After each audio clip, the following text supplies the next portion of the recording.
for October 29th, 2021. I am Brett Burney from appsinlaw.com. And this is Jeff Richardson from iPhone JD. Good morning, Brett.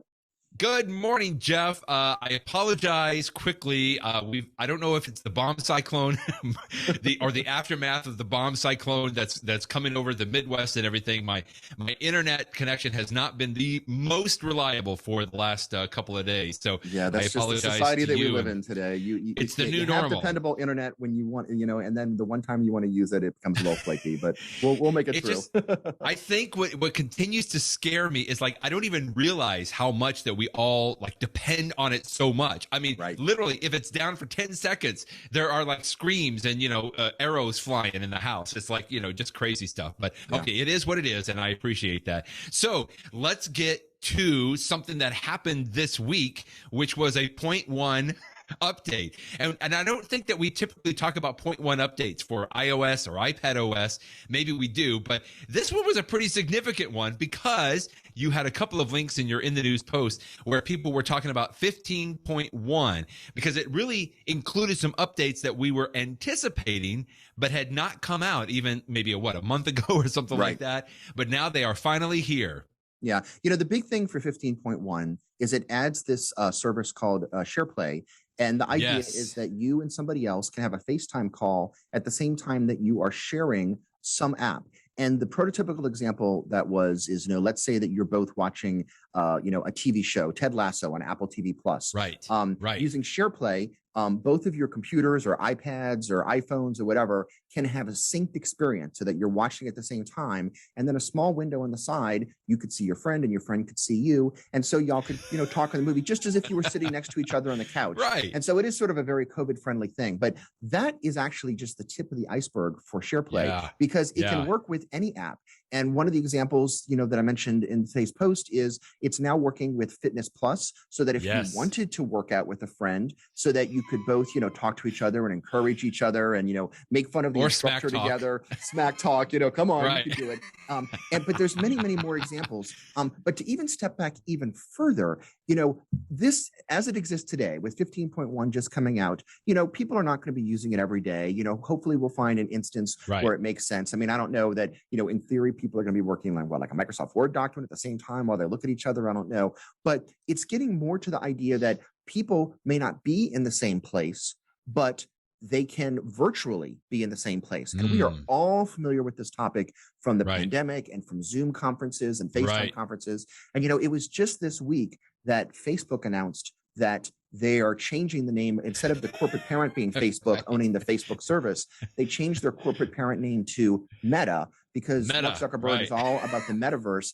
And, he had this 90-minute, video this week describing the future of Facebook. And it's using, we're in virtual environments and you can see other people as if you're all in the same room, but you're not, it's like the Ready Player One movie, if you saw that. Yes. I do think that there's something here. It's probably far away. It's not this week. It's not this year. But within a decade, I do think that we have a number of technologies that are using this virtual presence technology so that we can all seem to be together even when we are not. So whether it's what Facebook talked about this week, or whether it's the SharePlay that Apple came out with this week, today it only goes so far, but I view this as step one towards something big. And so that's the reason I think 15.1 is significant, not because of what you can do today, but because of what it indicates as a peek into the future.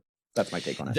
I remember that they talked about this, even back in the summer, right? At WWDC, we all knew that the SharePlay aspect was coming, but when Apple initially rolled out iOS 15, it was not there. And it was sort of like a glare, okay, what's wrong? Is it not going to work? Or, did Apple just kind of put it on the back burner? But it just seems like many things that Apple does in this situation, they were just waiting until it was fully baked, as it were, right? And it seems like so far, all the links that you included and other people that I've been listening to, they're pretty happy with it. And I think that it can only continue to get better. I mean, just the whole idea, first, again, like you said, it's like the movies or watching a television show. I sometimes, my first thought was, well, wait a minute, if I'm watching something, I don't want people to be talking over it. But then I realized if my wife and I are sitting watching Ted Lasso or something, that's what we're doing. But it's just because we're in the same room. But now we might have the ability to do that even virtually. or with some of our friends or something like that. And you can pause it and pause it and talk for a few minutes like you do in the same room, but you're doing it across. So I do think that there's something here. I really do. Agreed. And this Apple Fitness, I just wanted to ask you quickly about this. I am honestly getting so much closer to subscribing to Apple Fitness Plus, and it's just several things I've been seeing. It continues to get better. You talk about it a lot, which is great.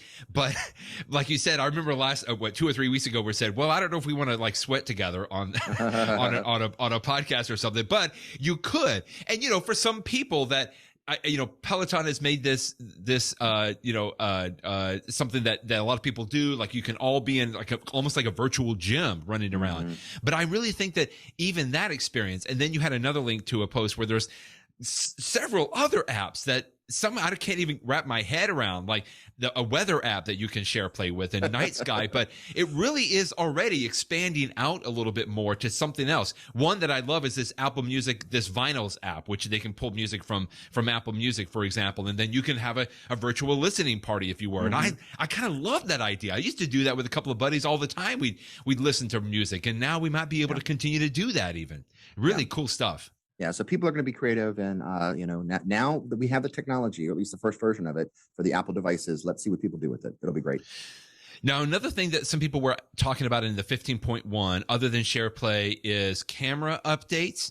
Or was there something with FaceTime? Did we have that where like the back blurred, or maybe that came out in 15 as well? Yeah, there are some other minor updates too. You can now put you can put your COVID status car and the COVID status in the Apple Wallet app, which is nice because it's just a convenient way to display. There's other minor things in the update too that I think folks will find useful, but I think SharePlay is it's certainly the most significant looking at the big picture of the future, even if it may not be something that you're going to be using over the next couple of weeks or months. Something else, I heard somebody talk about this with SharePlay. We think about it again, using it with an app or movies or something like that. But this one bullet point here in 9 to 5 Mac that you link to, screen sharing lets everyone on a FaceTime call look at photos, browse the web, or help each other out. And I wonder now, is that almost going to be like they can share their screen? Because honestly, I think about like I have to help my mom sometimes with her iPhone. And she's in Texas. It's like, could that even be kind of a neat way to, maybe say, hey, tap that, or here's how you fix that, or, absolutely. That would be cool too. Yeah, that would be very cool. All right. So that's 15.1. It came out, on Tuesday, I think, or Wednesday of this past week, Jeff, one of these days. So, like I tell a lot of people, if you're one of those that don't want to always, upgrade, you're a little nervous, you want everybody to kind of, be guinea pigs and work things out. That's fine. But I would say maybe by the middle of next week, I think you'd be totally fine to upgrade to this. I think it's safe to upgrade now. Absolutely. Yeah, very good. All right, so that's 15.1. Another couple of things that you linked to, which I just thought was absolutely fantastic, and it was a little bit of a walk down memory lane. I think even in your post, the first paragraph, Jeff, you talked about the 20th birthday, the 20th anniversary of the Apple iPod. Indeed. Which I just think is great. It is. People don't even use an iPod anymore, but it was a really, really important device when it came out. And it didn't happen overnight. I mean, when the first iPod came out, people looked at it as an odd device. It used something called FireWire. It only worked with the Mac. But, it wasn't that many years later that everybody had the white cords coming out of their ears because they were wearing the iPod, using the iPod. It revolutionized Apple. It flushed the company with cash, which they used to fund things like the iPhone and the iPad. And, the idea that this small device that you could hold in your hand could hold, in the first version, 1,000 songs. Incredible. That just seemed crazy. I mean, as I mentioned in the post, and I think you told me beforehand, you and I both were using like these Diamond Rio things. And how like 10 songs. It was crazy how limited they were. But we were cool though. We were so cool. We thought it was great. One of my friends that I work with in my law firm, he had an MP3 player that I forget the name of. That's the one that I had. Yeah, you had the 600. He had this MP3 player, which was huge, and it could hold like 100 songs. He's like, well, it's huge. I can't really carry it around, but at least I could like shuffle 100 different songs. And I'm like, well, I guess that's something. But the iPod, it was so small, it was portable. And then over the years, it could play videos, you could carry your pictures and everything else. It was a revolutionary device that it really did. I have nothing but fond memories of everything that it did for me personally as someone who used it. And thank goodness it did what it did for Apple. I remember, some of us, and maybe you and I are both of the nice vintage, Jeff, that we remember like Sony Walkmans, right? How cool that was. I love my Walkman in the 80s. We had a cassette Walkman, or maybe the CD, that you could never walk with because it would skip all the time. We would walk around, just the idea we could carry music with us. And I remember in like the late 90s when this idea of like MP3s, because, at that time it was Napster, we were downloading MP3s, and the fact that you could buy a little tiny device. So you had the Rio 600. Mine was this Rio PMP 300. In fact, I still have it somewhere because it was so cool. I remember just walking down the street like, okay, man, I am cruising. Like, I am one of the coolest people because I have digital music in my hand. And then, of course, like so many other things, when Apple understood the power of that, they just came and they obliterated the market from the idea of not can you just have 10 or 100, but 1,000 songs in your pocket. It was just amazing. Plus, it was this interactive scroll reel. In fact, I've got one. This was an 80 gig iPod that I've had, and you can see it improved. It wasn't like so clicky as it was. It just got to be more and more smooth and efficient in the way that you can connect on it. But it was just so amazing. Like this really paved the way, even to the point where I remember quickly when Steve Jobs introduced the iPhone, he said it was 3 devices, right? And it was an internet browser. He said it was a phone. And then he said an iPod. Like, right. He used the name. He didn't say a music device. He said an iPod because in 2007, by that time, like you said, everybody already had an iPod. And that's the way he introduced the iPhone. Like, that was the next evolution of the iPod and where it was going. And that was that was amazing. On the iPhone, you didn't have an app called Music. You had an app called iPod because it was iPod app. Oh, yeah, that was the original. iPhone. That's right. I had forgotten about that. I wrote about a few years ago. I think it was in 2018, but I don't know if you have the post there. It was the last time that I used my old iPod. That's it. I was reviewing this device called AirFly by a company called 12 South, and it would plug into a headphone jack and they could give it Bluetooth. So if you had something that didn't already have Bluetooth, and they still sell these things, you can add Bluetooth to a device with this thing. And so when I was testing this, I pulled out it was the last iPod that I ever purchased, one that I purchased in late 2005. It was the iPod video that you could put pictures on and videos and everything else. Yeah. And I loved that device so much when I purchased it. I used it for years. I used to watch episodes of Lost on that thing. I mean, it was fantastic.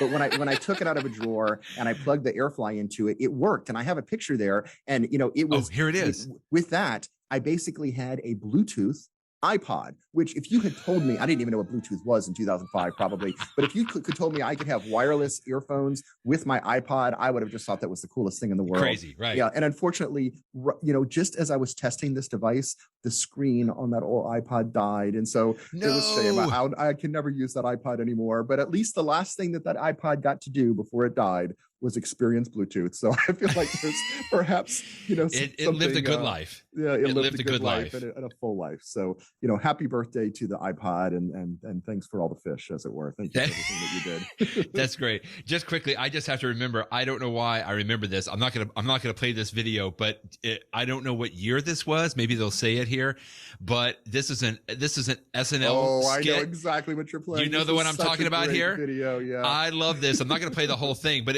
is it Fred Armisen? Armisen. He becomes Steve Jobs, and he has these little iPods because at the time it was like getting smaller and smaller because we had the iPod Nano, didn't we? At the time, that was the original thing. Nano, yeah. So he comes up in this SNL skit, and he has the iPod Micro, and then he says, "Oh, it's already obsolete." He throws it away, and then it was the iPod Pequeño, and there it is, right? And he's like, "Oh, 5 seconds later, it's already obsolete. Now we have the iPod," I think he called it Invisio or Invisa. So he pulls it out. Here, let me see if I can get a picture of it. And there it is. It's like he's holding it. Anyway, I just thought that was so funny. Video. It's good put memories. That in the show links today, I will. So that people can watch it. That's worth going back to watch again. When we were talking about this, I was just thinking, because I remember Steve Jobs would come out in those early 2000s and talk about how it's just getting smaller. It's like we had the iPod Shuffle, right? Then we had the Nano, and it just kept getting smaller. And so obviously kudos to Saturday Night Live for putting that in. I thought that was excellent. Okay, another thing we've talked about already a couple of times, but I think we're finally starting to see some official reviews come out. You linked to two, one from The Verge and another from TechCrunch, on the Apple AirPods third generation review. And it seems like most everybody is happy, but it's like what you and I have already talked about. These third generation AirPods fall in between the second generation and the AirPods Pro, right? They kind of like borrow from both sides. Not quite there, but it's a good price point. And I think a good set of features and functionality for folks that don't want to spend all the way on the AirPods Pro, but they want a little something different, maybe a little bit more improved than the AirPods second generation. Yeah. I mean, what was interesting to me the most about this review is everything that you and I speculated about last week. Just folks that actually have used them have said, exactly that. It is the in-between device. It is in some ways the best of both worlds. It doesn't have, one of the articles, I think it may have been this TechCrunch one, said that, he was walking around the streets of New York and he missed having noise cancellation, because that's a really nice feature. But on the other hand, if you're okay with not having that, this has a bunch of the other features of the AirPods Pro in the form factor of the original AirPods. So it's a nice device. They're really, really good reviews. There's only one bad thing, and bad is not the right word to use. If there is a critique of the AirPods nowadays, it's just that people point out that unlike a few years ago when Apple came out with the AirPods, now there are a lot of competitors on the market that do some similar things. And so you can pay less money for small, very nice sounding Bluetooth headphones. And that's just something to consider. But keep in mind that even though you might be paying a little bit more for the AirPods, they just work so seamlessly with the iPhone. I mean, the epitome being you open up the case to sync it and see what your battery life is. You don't get that seamless integration with other devices. So you're paying a few bucks more. But I really think that, and if anyone out there is not quite using AirPods, or if they're using a first generation and they're ready to upgrade, whether you get the Pro or this third generation, I think these are really great devices that any iPhone user or iPad user would really love. That was some of those comments are directly from this Verge review. And I agree, Jeff. And, people ask me like, well, wait a minute, I can get Bluetooth AirPods or earbuds or headphones that probably sound better than the Apple AirPods. And they have a few additional features in the sense that, they maybe look different, or you can put some different, silicone, stoppers on there. Stuff, Exactly. Like there's some better things, or even less expensive, right? Is the other thing. And in the Verge paragraph here at the very end, he says, there's some other competitors like Samsung, OnePlus, Anker, Amazon, and others. And you could still spend less and still be happy. But he does a good point. Like, to me, this is it. It's just exactly what you said. It's the AirPods deliver, he says, the seamless experience. In other words, it works with the Apple ecosystem, the Find My components on there, which is funny because I've been realizing over this last week, like we'll go somewhere, I'll have my AirPods Pro in the car, and we'll go to a store, and then I get a notification on my phone. It's like, hey, your AirPods Pro were left in this location. You might want to check on that. It's just something interesting that I hadn't thought of before, even though we talked about it a little bit. But that's it. It's like it takes advantage of all of the complete integration with the Apple ecosystem. You can get some of that with some of these other competitors, and you can certainly spend less money, but it just goes back to like that seamless experience that you're going to get with those AirPods on there. Good stuff on that. So anyway, thanks for linking to those two reviews, and we'll definitely put those in the show notes. So another quick thing I wanted to say, a couple of bonuses here real quick. You had a great article this week, which I love because I've been wrestling with multitasking on the iPad a little bit. And you had a great article, Jeff, called 3 Dots on a Shelf, which I love. And I had kind of already played with this a little bit. I was getting used to multitasking for the last 2 or 3 years on the iPad, but you did a great job of describing like what those 3 little tiny dots on the iPad now in the upper middle of your screen, what they mean, which is good. I don't know if you just want to talk about that. It's really good. Apple has done a lot better job, I think, of revealing those multitasking tools now. And I think you've just hit the nail on the head, Brett. It's the discoverability. We've had multitasking for a few years now. You can be much more productive with an iPad in your work, and you can also have more fun with it in your play if you're like, dealing with photographs and stuff by switching back and forth between apps or using multiple apps at the same time. You have a bigger screen on the iPad, so it's perfect for that. But in the past, it was just difficult to figure out how do I do it and what mode am I in and everything else. Mm-hmm. And I will admit, this is a hard problem. This is a tough nut to crack, but I really think that their user interface engineers have done it. These 3 dots, it's now very simple. You see it on every screen. and you can tap on the dots, and you can very easily see these icons that tell you, you're currently in full screen mode. Click here to go to split view, or click here to go and slide over. Or for some apps, you can click here to put it in the middle. And so it's very discoverable. So it's easy to get in and out of the mode, which I love. And so that's why the 3 dots are so great. But then the shelf is probably just as important, because if you open up an app like Safari and you only have a single window of it, you don't see the shelf at all. But if you do have multiple windows open, whether it was intentionally or sometimes just unintentionally, now for a second or two until you start using the app, you see at the bottom, you've got the multiple apps. And so the example that you're showing now, you can open up Microsoft Word, and if you have multiple windows open, you can see the shelf at the bottom. I've got these 3 different windows open. And so then maybe you want to have one document on the left while you're looking at a second document on the right. Or if you open up Word and it wasn't the document you were expecting to see, you can very easily see why, because you can see all 3 of them on the shelf on the bottom and say, oh, no, I want this one. No, I want this one. Whereas in the old days, you just don't see what you expect, and it's confusing. So really, I cannot be more excited. Apple hit it out of the park with this user interface change, made multitasking infinitely better just by making it easier to work with. So if you have, when you see those dots, play around with them, see how they work. And once you get into more multitasking with the iPad, I really think you'll find, it brings your usage up to the next level, into that power user category.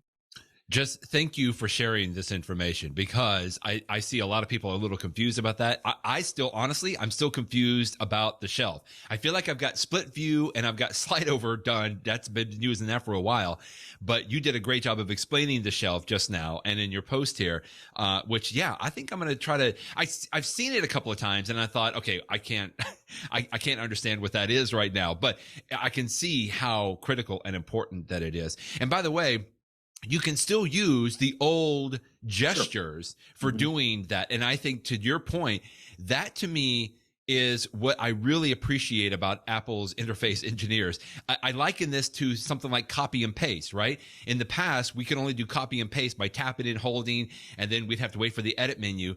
But now there's that 3 finger tap that you can do, right, to bring up an additional menu, or you can swipe one way with 3 fingers to do copy and paste, which I just think is amazing. You can still do the old way if you still want to, if that's where your muscle memory is, but you have new ways of doing that now. And I just really think, to me, the only danger is just overwhelm, right? It's too much to remember on this, but once you get a method and a mode down, I think that it can be helpful. So anyway, I just wanted to give you a shout out for posting that this week. That was extremely helpful. And then the other bonus that I just wanted to mention is the new Apple Watch with the bigger screen and stuff. In fact, I have a surprise here. You can see I got a box from Apple yesterday, but it's my empty box to send back my current Apple Watch once I get the new one. So don't do that to me, Jeff. Don't do that to me. When it showed up yesterday, I'm like, yay! Oh no, yay! Although actually, I was happy that I looked this morning and I saw that my new Apple Watch Series 7 is no longer in China or even Korea, where it was a few days ago. It's now in Anchorage, Alaska, so it's in the United States, which means hopefully I will have it in my hand next week. But what these posts are talking about is that the new screen size, and again, we've talked about this a little bit the other day, but just taking advantage of that new screen. And this interview is really good because these Apple executives, they explain, what thought process went behind coming up with the bigger screen, and the usability and things like it's not just you can see more, it's also the buttons are a little bit bigger, so they're easier to touch. In fact, this is one that I've seen from many of the Apple Watch Series 7 reviews, is even just, the simple, when you unlock your Apple Watch and you see the numbers on the screen and you type in your numbers, people have said this sounds silly, but those slightly bigger numbers are so much easier to tap. And I believe them, because I remember, Brett, when we went from the original Apple Watch to, was it the Apple Watch Series 3, I think it was, that had the slightly bigger screen. I remember thinking to myself, wow, the numbers are easier to type, the calculator is easier to use. And so I look forward to it being even better still. So if this topic interests you and you're interested in the Series 7, this article does a great job of explaining the process that Apple went through in coming up with this new screen. I liked one line in here that really spoke to me: the semi-curved display. We've talked about this, how the face of the Apple Watch kind of just subtly goes over the edge, right, and curves. Right. And we knew this or we've encountered this before, mostly with phones, not Apple iPhones, but other phones have tried to do this and have a curve to like give that impression of it being larger. And Correct. in this article, they talked about the semi-curved display edges of the Apple Watch Series 7 are something you might imagine as a future iPhone feature. And I would like to see that, but now it's just a subtle effect that does, I think, I'm so excited. Maybe next week. I don't know how long it takes to get things from Alaska, but maybe you can talk about it next week. That'd be great. But anyway, just wanted to point that out. I thought that was a great post. Yeah, that article's worth reading. Let's get to in the know, and talk about a couple of tips. Mine is what I call a time waster tip, but it's so worthwhile and it's so stinking fun. You're going to thank me later. Well, maybe not after you spend 2 hours doing this. I just haven't messed with this just a whole lot. I created my Memoji, I don't know, a couple of years ago or so, I think when it first came out. And every once in a while I've sent it to somebody and done it, but I did waste, fritter away, as it were, some time this past week on just like updating an emoji, creating a new emoji. It's so fun to do this. So this is something that I think Apple introduced, I want to say, just like I said, a couple of years ago or so. It's been a couple of years now, yeah. Yeah, where you could go in, and you can do this mostly from messages, although I found now you can also go into your contacts, and you can go to your contact, and you can do it from there. Or if you want to create a Memoji for somebody else that you don't have a picture for, you can go into the contacts, and you can tap edit, and instead of adding like a photo from them into the contacts, you can create a Memoji for them. I did not know that either. Huh. I know, and I don't know if that's a good thing or a bad thing, but I can't tell you how much time that I wasted this past week doing that. Yeah, but I love this. You can go to your iMessages app, and then there's these little stickers that they have down here. And one of them has it's a little black button where you can tap on to create your Memoji, and you can make it look like you, or you can make it look like a mouse or a dragon. You can change so many things. And I think with 15, they added some additional customizations. Like you can put a mask on if you need to. Mm-hmm. You have some additional clothing components. I mean, again, at your own risk, maybe over the weekend when you have some time to spare. It's just, it's so fun creating your Memoji. And then in addition to that, once you've created a Memoji, which is really more of a static picture, although that Apple will take your static Memoji and then allow you to put all kinds of stickers with all kinds of gestures and you can have hearts on your eyes and stuff like that. But you can also go, if you have at least, I think, an iPhone X, and you have to have Face ID in order to be able to do this, but you can do an Animoji. So you can animate your Memoji, which I just tell you, that's even yet another 2 or 3 hours of fun that you can go in on that. So anyway, it's sort of a comprehensive tip, but I just wanted to point that out for a lot of people that I know haven't had time to go in and experience it. Go into your iMessages, you can go into that little sticker there and tap the plus sign, and then you just have a heyday. You can create whatever Memoji that you want to, whatever avatar, as it were, right? I remember David Sparks, when I've talked with him on his contacts, he has a Memoji that's on there. So you can add it as your Memoji if you want to, and then you can even animate it. And if you have an iPhone 10 or higher, you can even use the Animoji in a FaceTime call, which is just, I mean, that's like Snapchat to crazy aspects on there. Okay, so that's my tip: Memoji and Animoji. Okay. My tip of the week has to do with the Notes app, which we often refer to in our tips because there's so many fun things you can do with it. And the tip is this. I learned for the first time this week, I was actually listening to another podcast that you can, they're called the Rebound Podcast, by the way, that you can view activity in a shared note. And what I mean by that is you might have a note that just you use for your own purposes, but sometimes you may take a note and you can share it with somebody else. Like, for example, my daughter's birthday is coming up, and my wife and I instead of just giving her presents, we are going to make a scavenger hunt where we have like a clue, and that the clue tells her, oh, I'm going to go look under the blue chair over here, or I'm going to go look over here. So we've been going back and forth creating like these sort of riddles for different rooms in our house of where the presents are going to be hidden, right?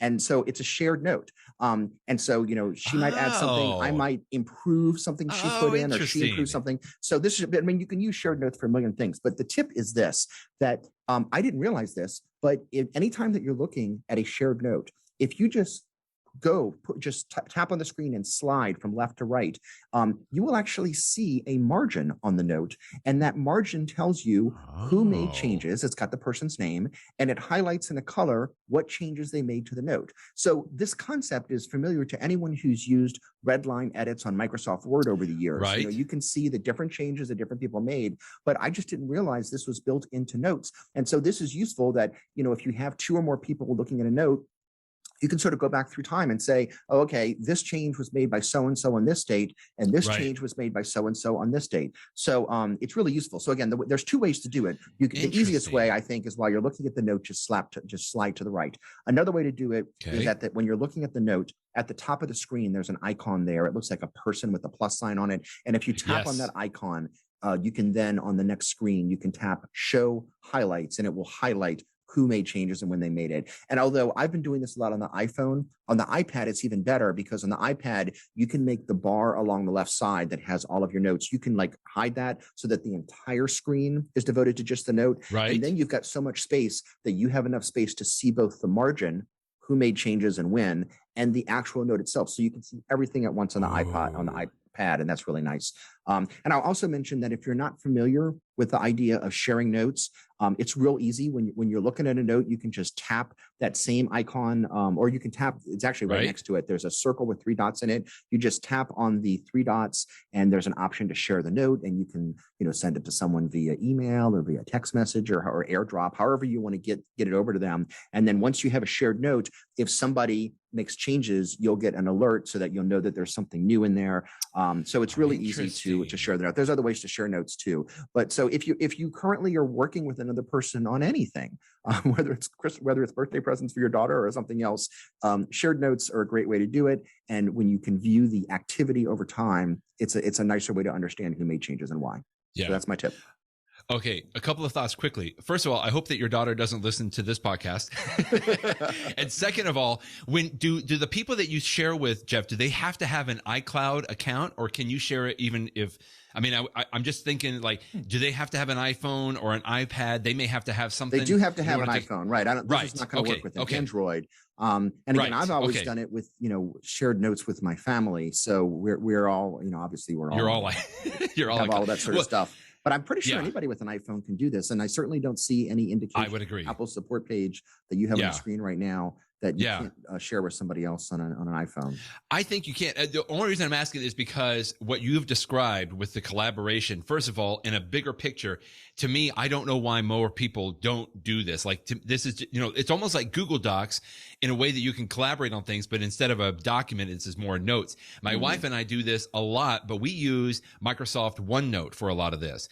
But I got to tell you, and it works because it synchronizes. I can see a lot of the same thing if she makes a change, but it's just a little clunkier than what I know the experience would be on Notes. And that's the only reason I'm asking, because again, I cannot fathom where my wife and I don't have some kind of a shared aspect like that, like, household management, finances stuff. Like, we have lots of notebooks in OneNote that we share and collaborate on all the time. And then I do this the same on a professional level with others as well. But I love that you're bringing this up. I knew that you could collaborate on a note and share it like this, but man, the way you're describing the way that you can see the activity is just fantastic. I'm so glad you did And what you just said is, there are other platforms, Google Docs being a perfect example of it. You and I have Google Docs that we use to share notes before every podcast, but it can be cumbersome to use. What I love about Notes is it's just so simple. It's just a simple note. Most people have the Notes app right on the front page of their iPhone or their iPad. So it is a super simple and easy way to collaborate with somebody else and share ideas and add to thoughts that somebody else has. So whether it's a packing list for a trip or, you can think of a million ways to do it. It's a really useful feature that I highly recommend. Excellent tip on that. All right, Jeff, I think we covered everything. Thanks as always, my friend, for joining, and we'll see you next week. Thanks, Brett. Bye-bye, everybody.